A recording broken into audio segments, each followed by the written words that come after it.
Hey, welcome back. My name's Olivia. I'm an author and a therapist.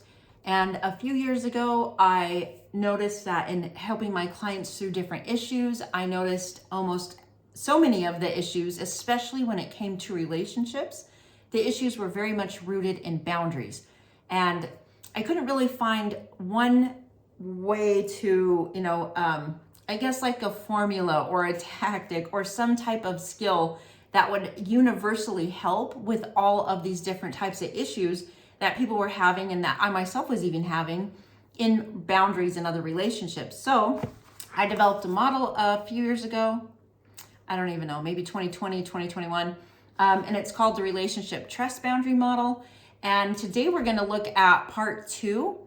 We are breaking it into the different pieces of the model, and then in the end you'll see how you use all of that together to be able to set and hold boundaries in a really healthy way. So I'm giving you quite an extensive background on the different parts of the model and how it all works so that you can feel really confident moving forward, especially in teaching other people like your kids. I know I got some kids on here watching who I absolutely love and adore. And so many who have subscribed. Thank you so much. I've been overwhelmed by the support and encouragement. I have so many great people in my life. That's Kuma. That's strike one, Kuma. He doesn't care about my strikes. So if you're interested in the book, you can go to Amazon.com, but again, you won't need to because we're going to go through the model pretty extensively through here. It's just if you want to follow along or if you're interested in reading it on your own. So if you missed the other part, which would be part 1, that's where we talked a lot about trust. What is trust? How to use trust? Why trust is important? The fact that trust takes time. What happens when trust is broken?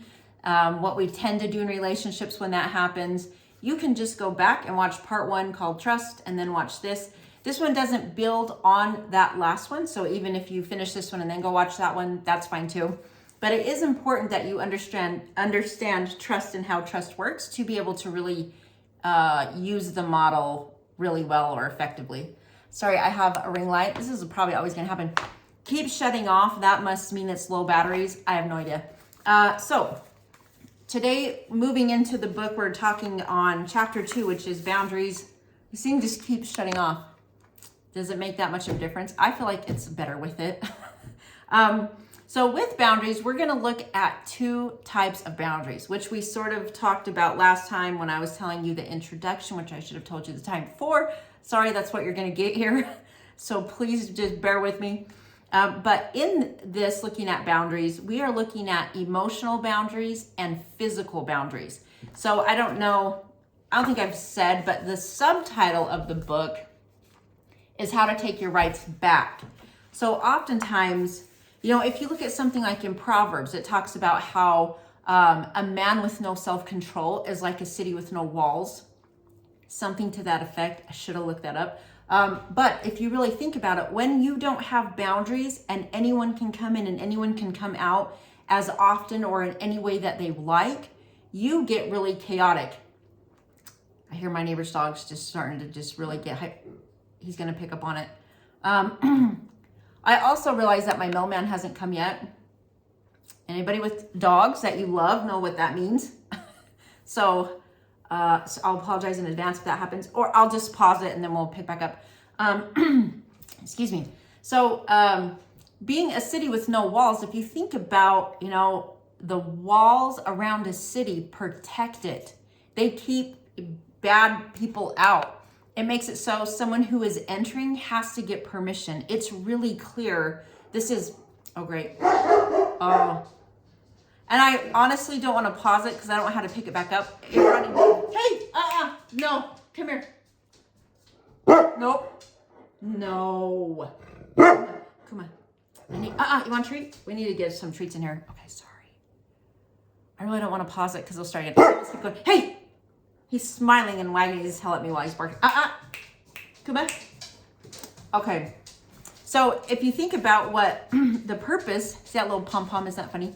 Of the walls was to protect the city and also for someone to get permission to enter into the city. So with us, when we're lacking self-control, it is almost always a boundary issue. There's almost always somewhere in our lives we're not holding a boundary. So if you catch yourself getting really short-fused, really impatient, really frustrated, like right now I'm not holding any boundaries with Kuma. He's just getting to do his own thing. Now I'm growing seeds and he's in that right now. Hey, come here. So if you think about that, it makes a lot of sense, right? For us to have self-control, it's not that we want to put all these walls around ourselves and never let anyone in and never trust anyone, right? That's not what I'm saying. But what I am saying is maybe there needs to be some sort of barrier where someone has to stand and get permission, something that makes it really clear. This is where I exist and where you don't, and where you need permission to come in and, to enter. So that is what we're going to start to talk about. And if you look at the cover, this is representing self. So I think you can see where that says self. And then as you go out, right, there's the different rungs or the different layers. And we're going to talk more about that in days to come. What it fully represents. I just made it a bunch worse.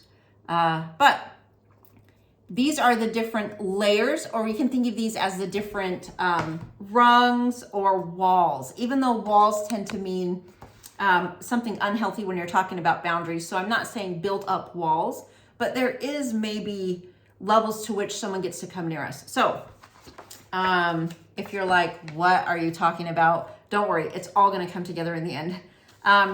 So yeah, and thinking of that, also the idea of guarding your heart, right? We hear that, guard your heart, but how do you guard your heart? How do you guard your heart and not be a cold person? How do you guard your heart and still let someone come in? So that's what the model ultimately in the end is going to help you with. For today, talking about those different boundaries, the first one we're going to tackle is physical boundaries. Okay, so there are physical boundaries and the emotional boundaries. We said before you have actually a whole bunch of boundaries, but for the sake of the model, you just have to know those two.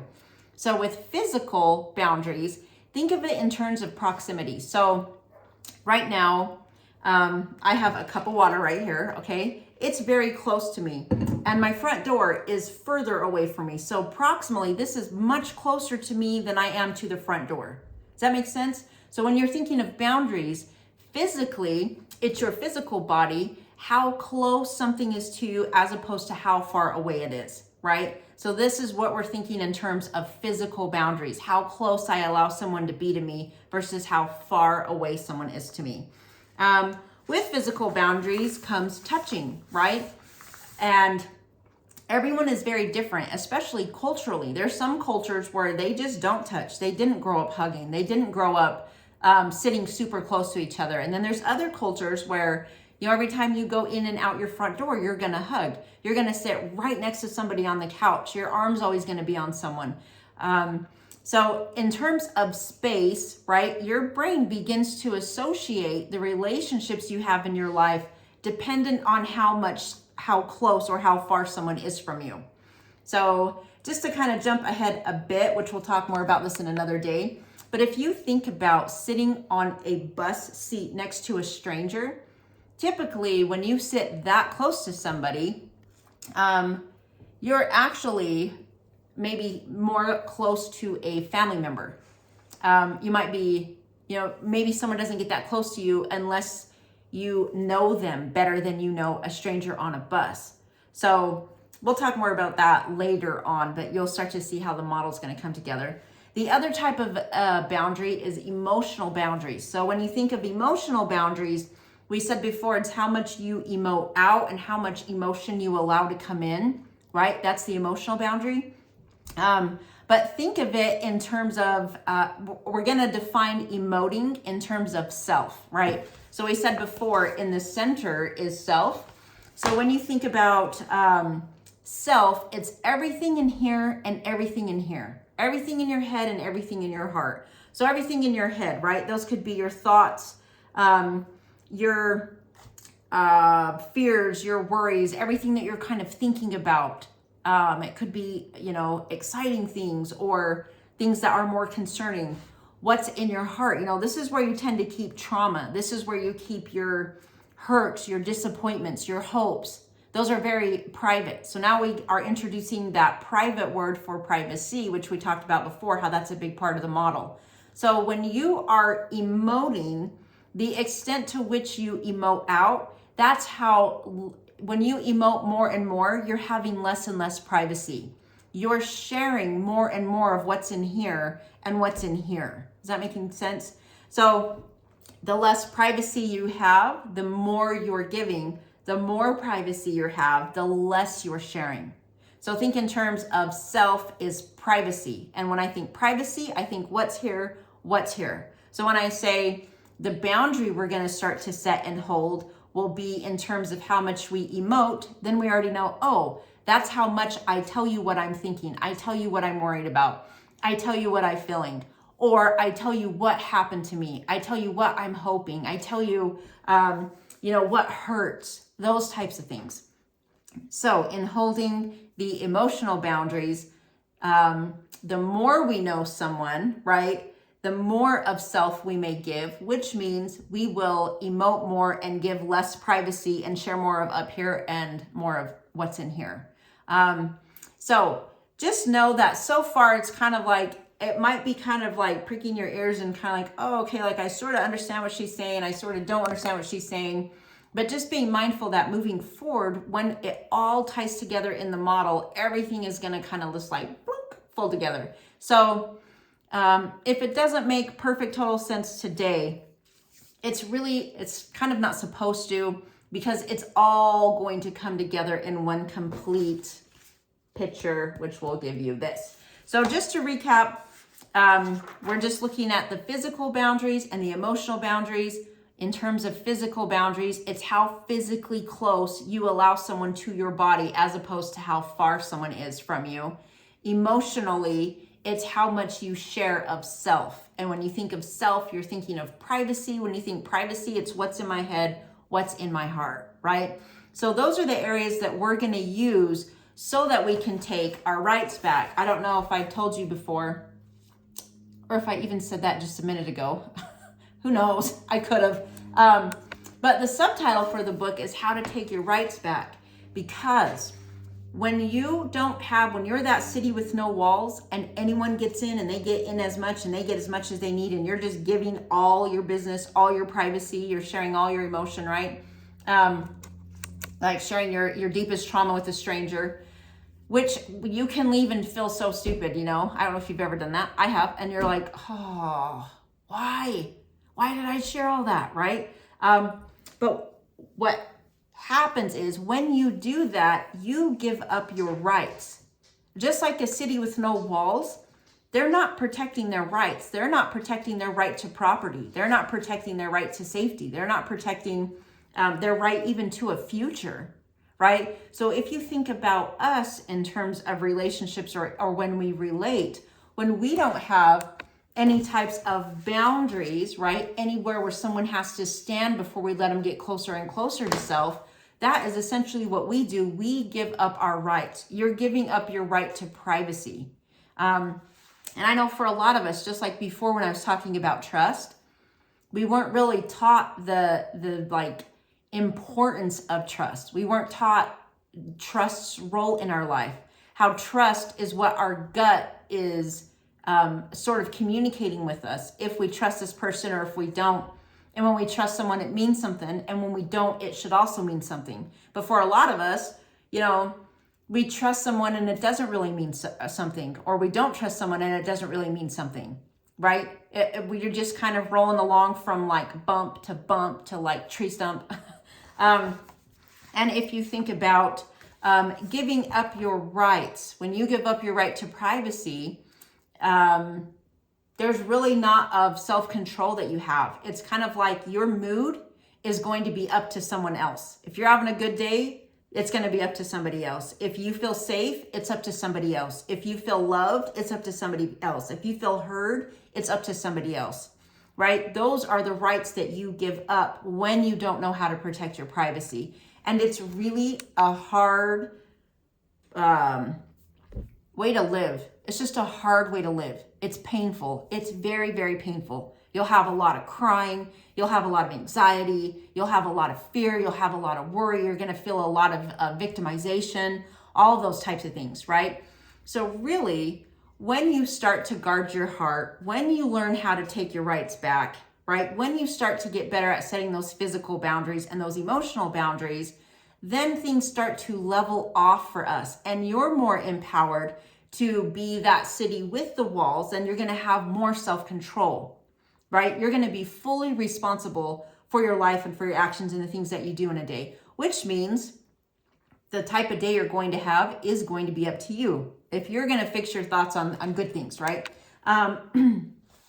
Just really quickly, because my whole background is in working with relational trauma. That's kind of has been my passion for probably my entire life, is this idea of relational trauma.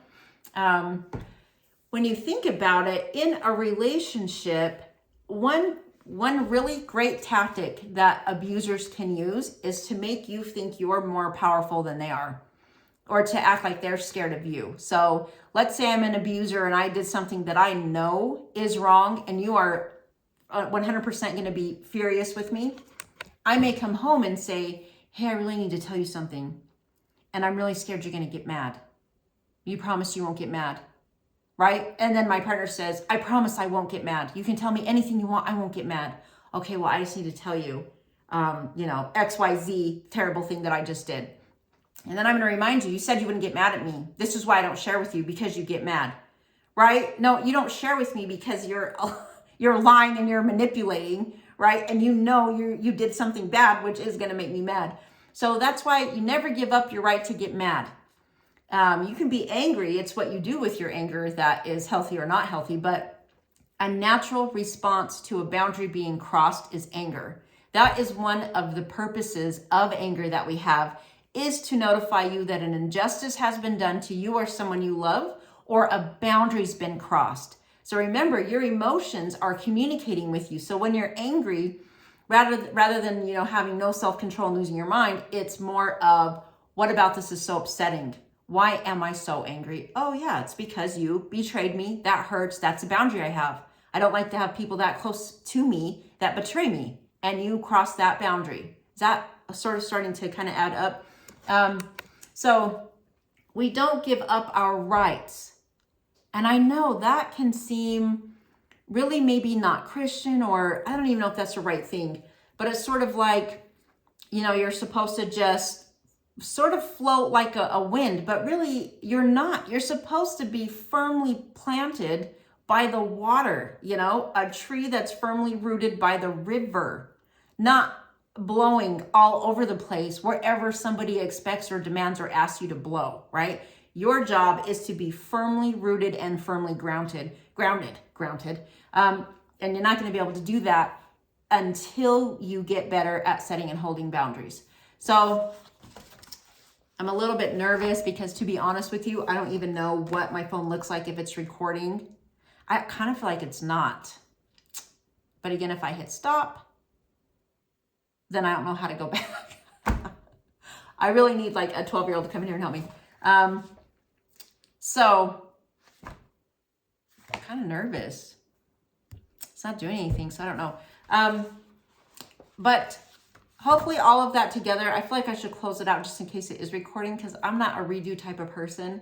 I'm kind of like a one and done. But I hope this made sense. Giving you a better idea of physical boundaries, emotional boundaries, privacy and its role in emotional boundaries. Self is everything here and here. I protect my privacy by not giving you everything here and here until, through trust, you've earned that. The more trust I have in you, the more I'm going to emote, which means I'm going to have a lower emotional boundary with you. But until I trust you, I have really strong emotional boundaries with you. So thanks for coming along today. Maybe, spending some time and thinking about that. I hope to come back tomorrow and talk more about moving forward. The next topic we're going to cover is relationships and the type of relationships we have. So take care, everybody. Thanks so much for coming, and have a great rest of your day.